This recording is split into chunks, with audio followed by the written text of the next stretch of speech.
Hi everybody, it's Carrie with MemoryINKers.com. I wanted to show you this fun card. I actually made a card similar to this last year, but I did not do a video. I am going to go through this video pretty quickly, but all of the step-by-steps will be on my blog, and I will link this video to my blog, although that's something new for me. So hopefully I will link this video to my blog. Anyway, I wanted to show you where this idea came from. I was looking at a package of SNAIL, which is the Stampin' Up! Adhesive. And when you take it apart,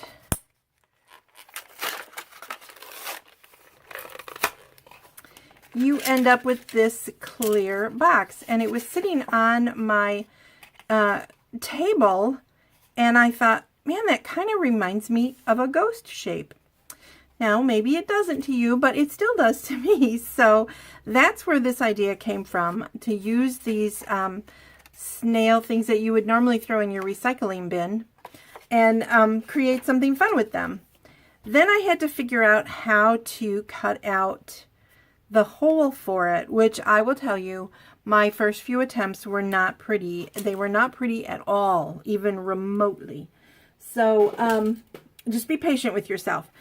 The tip I would give you is that if you go by where the paper is not torn, that's going to be pretty close. It might even be a little snug.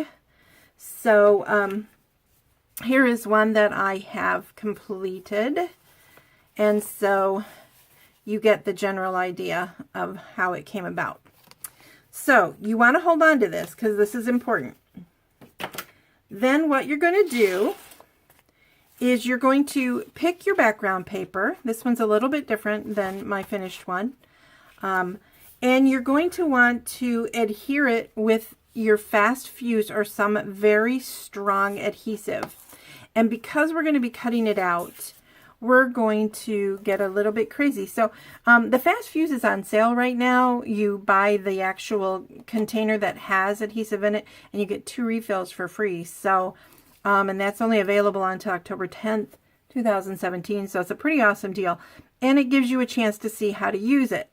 So the trick with this is that you run it and you don't pull it off. You flick your wrist and you just keep opposing sides. Now, you don't need to get this crazy generally, okay? Usually when I'm putting something on, I'm just going around the edges. Oops, I think I forgot which direction to go there. I can't talk and do necessarily at the same time, so I'm sorry. Anyway, so you get the idea. And if you don't see, you get this little stretchy thing, which was an accident.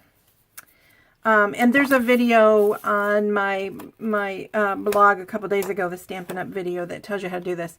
Now, you'll also see that I've already stamped the sentiment on it, and for me, I did emboss it in black embossing powder.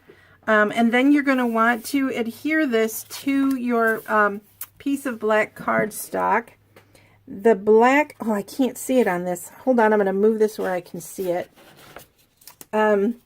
The black cardstock is cut at 4 by 5 1/4, but as you can see, the DSP is cut slightly smaller than that. And the reason I want you to do that is because we're going to be cutting out the hole for the ghost out of this piece. And you don't want the paper loose once the hole is cut, because it's kind of, I mean, unless you're really good, it's hard to sneak in there and get it adhered back down. Now, my biggest tip is when you are going to trace this, note which way you're going. This is wrong, even though you think it's right. This is right. So, using the Stampin' Up! SNAIL adhesive container, if that's what you have, then, and I know there's others out there, but the Stampin' Up! Logo should be up so that your pointy little ghost face is to the right, and then that way it will fit over your ghost. Because if you do it this way, your ghost will not fit. Okay, I hope that makes sense. So you're going to figure out where you want this, and you want to make sure you have enough room on the sides because this is almost the size of the card. And so let me set it on here so you can see the color a little better. So you want to make sure that you have some space in there because there's a step in there. So we're going to trace this out about where you think you want it to be. And you can trace however. I like to use pencil, and because I've done these a few times now, I'm pretty firm with my pencil marks because I'm older and I want to be able to see them. But if you've not done it before, I would suggest a light touch on that. And then I was thinking to cut it out, the easiest way for me was to find a punch. In this case for me, it was the 1.5 inch circle punch that went to this bottom circle. And then I'm just sort of lining it up as close as I can to my pencil marks and then punching that out. And then I'm just going to use my paper snips to, I'm not going to do this for you guys on camera, but basically to trim away the rest of that. Okay, so what you then end up with is something that looks like this. And if you look very closely at this, which I probably shouldn't show you, but I'm going to anyway, you can see where I made a mistake and I had to glue in this piece. Why? Because I traced it this way instead of this way. And I just really like this paper, and I'm cheap, so I wanted to fix it. Plus, sorry kids, it's going to one of my children, and it's not going to stay like a forever card, like if you were giving it to another crafter who would want to keep it for the idea. So I didn't worry about that too much. So then once you have that, what you're going to do is you're going to take your card front and you're going to figure out where this goes. And I've already done it because I tend to get ahead of myself. And we did this circle, remember, with 1.5 punch. So you want to use, depending on the size of your candy, 1 to 1.25 inches. And all I did was, I didn't glue this down because you don't want to do that. I held this in place and then I just kind of reached in and punched out my circle. Okay? And that's all you need to do with this one is punch out a circle. Then you're going to need, now this was my estimates from when I did this particular one. It's a 2 3/4 by 4 1/4 inch piece of Whisper White cardstock. And then I cut off 3/8 on each side, and there was 7/8 at the bottom. What I have found though, when I did this one, was 7/8 is not going to work for me because I want the whole hole to be open. And this is sort of a stopper to keep this out. Now, what I'm talking about is, and I probably should have showed you this all in the beginning, the way this treat works is when you open it, you can pull this up and then you can pull out a piece of candy or dump them all out depending on your age or level of desperation for candy. If it were chocolate, believe me, this thing would already be empty. I would have not had it. And you notice that I did this, and that's because I found, I think when I did this size, that I needed to trim it because it couldn't go down all the way because of the way you put it together. It'll make sense as we go along. Okay, so this is your basic, but this time I started with something a little bit smaller, and that's okay because I just wanted to start with a piece that I had handy. And I knew it was going to work because what I'm going to do then is I'm going to take this and I am going to kind of eyeball it from the inside. Where is it in the center of this? And I'm going to go, okay, that's about right. I need room for my adhesive to go in there, which is actually going to be on the other side. Okay. And then just take my pencil and very lightly this time, because I am going to want to erase that. That's how and see, it's very off center. Very off center. So I would probably look at that and go, okay, the center of it is here and here. It's all, if you're like me, you kind of make it up as you go along. And I do, believe me, I seriously do.